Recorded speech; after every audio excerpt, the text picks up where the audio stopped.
जुम्लामा Gyanendra psycho जित पक्की भइसकेको छ भन्दा फरक नपर्ला है। अब ज्ञानेन्द्र साईले इतिहास रच्ने दिन आइसक्यो, समय आइसक्यो।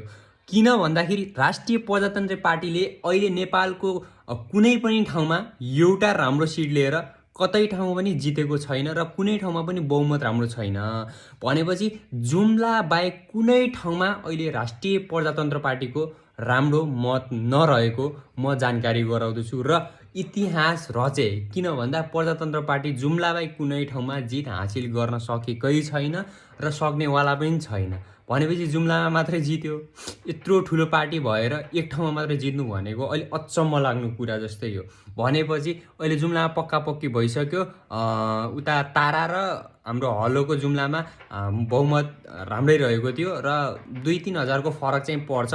अहिले पातारासीतिरको पनि 3 र 4 को आउन बाँकी छ कि जस्तो लागेको मलाई। विजय र्याली चाहिँ निकाल्नको लागि मतगणना स्थलमै त्यहाँ भेला लागिसकेको छ भने ज्ञानेन्द्र साईलाई धेरै कङ्ग्रेचुलेसन, अग्रिम कङ्ग्रेचुलेसन, धेरै शुभकामना छ। अझै राम्रो गर्दै जानु, धेरै शुभकामना।